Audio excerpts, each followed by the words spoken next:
Hello guys, Franklin here. Welcome back to the channel. In today's video, I'm going to try to solve 3 different problems using the disk and a washer method. Let's go straight to it. So the problem says, find the volume of the solid generated by revolving the region bounded by the given lines and curves about the x-axis. Notice that it doesn't tell us which method to use, so we can use whatever we want.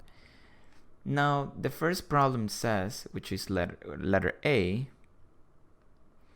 that we have two curves. The first one, y equal x squared plus 5, and the second one, y equal 3x plus 5. The first one is a concave up parabola, and the second one is a straight line with positive slope. So, as usual, I will start plotting each curve into my Cartesian plane.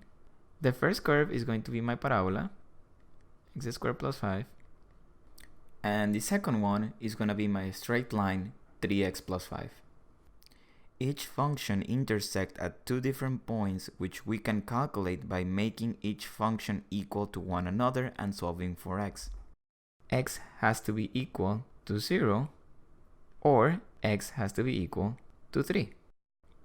Now, since the area that we want to revolve around the x-axis is being bounded by two different functions, one above and one below, we can easily use the washer method to get the answer. But for that, we first need to identify which function is going to be our outer radius and which function is going to be our inner radius. Sometimes it comes as easy as saying the function that is above or the function that is below. However, that's not always the case, since you may also have a function below the x-axis.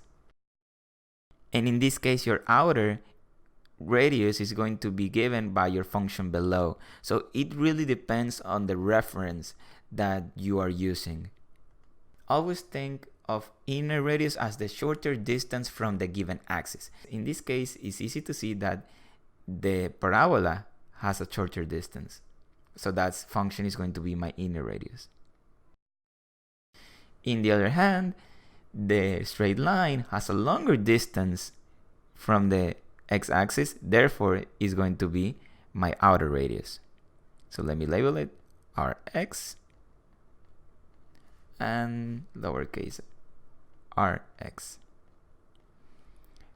Now that we have all the components, we can plug it into our equation and calculate the answer.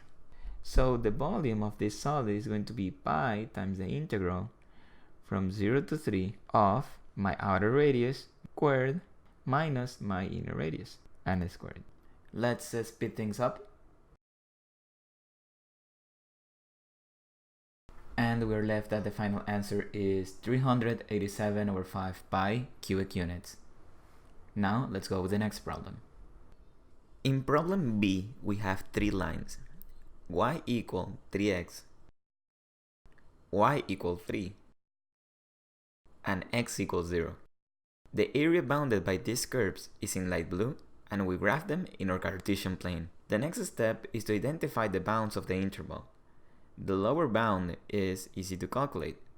Just find the intercept between the line x equals 0 and the line y equals 3x, which is when x equals 0.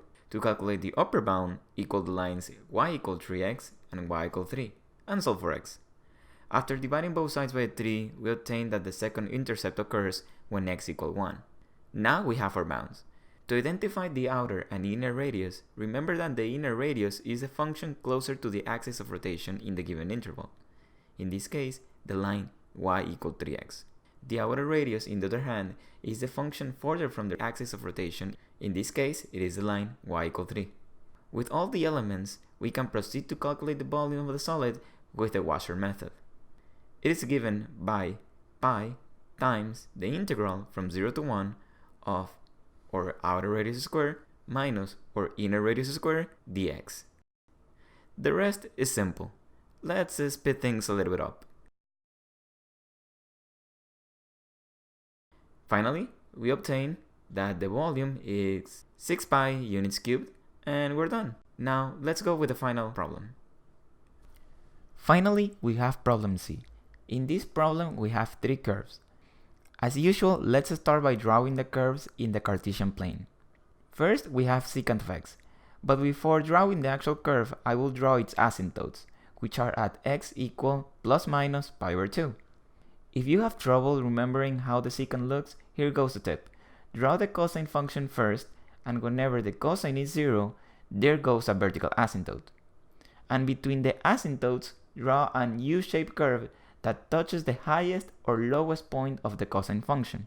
Once done with the secant, draw the tangent of x, using the same asymptotes for the secant as a guide. Finally, draw the vertical line x equal pi over 4.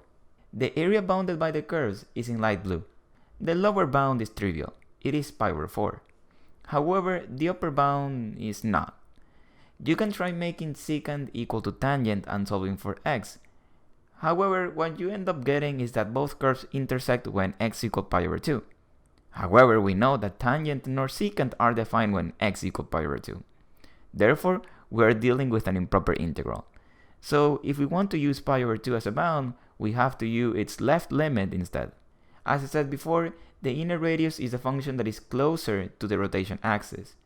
Therefore, tangent of x is my inner radius. In contrast, the outer radius is the function that is further from the rotation axis. Therefore, secant of x is my outer radius. Now we have all the pieces for this puzzle. Let's go and put them all together. So, the volume of this solid is going to be the limit when a constant a approaches pi over 2 from the left of p times the integral from pi over 4 to a of the outer radius squared minus the inner radius squared dx. Before we start diving into deep and complex integration, let's remember the Pythagorean trigonometric identities.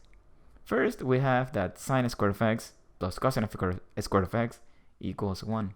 Dividing both sides of the equation by cosine squared of x, we obtain that tangent of square of x plus 1 equals secant squared of x. Solving for 1, we are left that secant squared of x minus tangent squared of x is equal to 1. So the expression inside the integral is actually equal to 1. At this point, the rest is easy. The antiderivative of 1 is x, and we just have to evaluate it at a and pi over 4. This leaves us that the final answer is pi squared over 4 cubic units. Problem solved. If you enjoyed the video and found it useful, hit the like button, subscribe to the channel for more math content. Let me know in the comments, what do you think? What would you like to see next? Thank you. Franklin out. Bye bye.